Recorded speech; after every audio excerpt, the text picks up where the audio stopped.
All right, let's talk about a totally new way of thinking about advertising, a model where you, the user, are actually in the driver's seat. So what happens when you're not forced to watch an ad, but you choose to?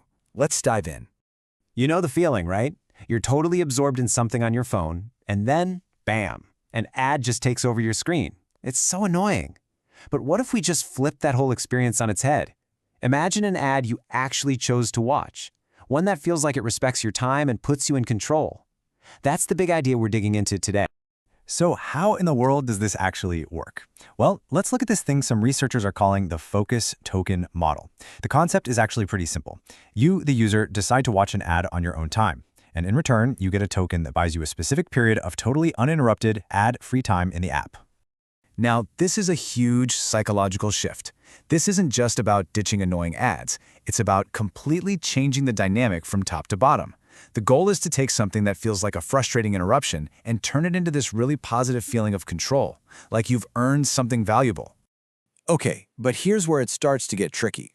The initial reaction to a model like this, it's almost always super positive. I mean, who wouldn't want more control, right? The real challenge, though, isn't getting it off the ground. It's making it last. Because over time, even the coolest, most empowering experience can kind of lose its magic. And that brings us to the most important question. If you were building a system like this, what would you be most worried about? What's the hidden danger, the secret trap that could make the whole thing fall apart, even if everyone loves it at first? While the obvious answer, the one most people jump to, is something called ad fatigue. You know, the idea that people will just get sick and tired of watching ads, no matter how it's presented. And that makes sense, but it turns out that's not actually the biggest danger here. Nope.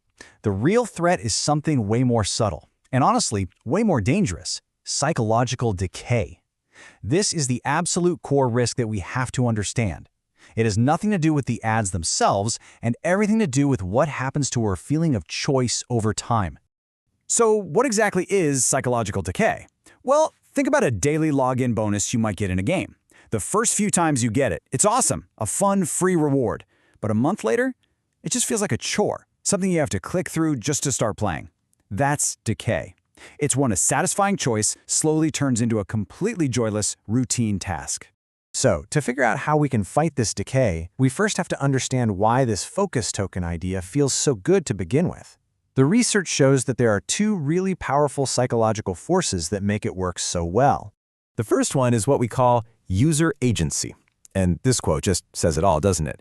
This feels respectful. I'm in control, not the app. Users feel respected because they're in the driver's seat. It's a totally transparent trade where they make a decision instead of having one forced on them. And that feeling of control, it's incredibly powerful. The second driver is a classic psychological principle you might have heard of called the endowment effect. Basically, we put a much higher value on things we feel like we've earned or that we own. Because you took an action, you chose to watch that ad, the ad-free time you get in return feels way more precious than if the app had just handed it to you for free. Okay, so we know the big threat is psychological decay. And we know the value comes from giving users control and that feeling of earning a reward. So the question becomes a design challenge. How do you actually build a system that protects that value for the long haul? And this right here is the absolute core of the challenge. You can't just set it and forget it. A simple, static system, like watch one ad for 30 minutes of focus time every single time, might work for a little while, but it is guaranteed to decay. The system has to be adaptive, it has to be dynamic. The solution really lies in realizing that not all users are the same. You might have a deep worker who wants to sit down and watch a few ads up front to get a really long, uninterrupted work session. But then you have a casual user who's just popping in for 5 minutes and needs a super quick, flexible reward. A system that's built to last has to be smart enough to serve both of them. So this all boils down to 3 key design principles. To fight off that decay, the system has to, 1, protect fairness. The trade has to always feel worth it. 2, it needs to be flexible enough for all the different ways people use the app. And 3, you have to inject a little bit of novelty, maybe small surprises or different kinds of rewards, just to keep the whole thing from becoming a boring, monotonous chore. And when you put all of those pieces together, you don't just get a cool feature. You actually get a blueprint for building real, lasting trust with your users. And that trust is what turns a simple ad model into what they call a durable growth mode. a real competitive advantage that's incredibly hard for anyone else to copy.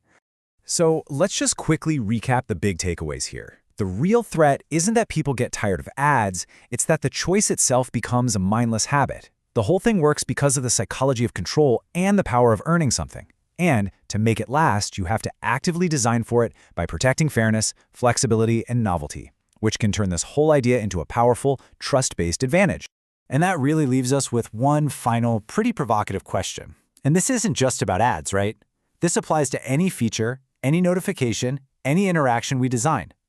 We really have to ask ourselves, are we actually earning our users' trust, or are we just creating another chore for them to deal with?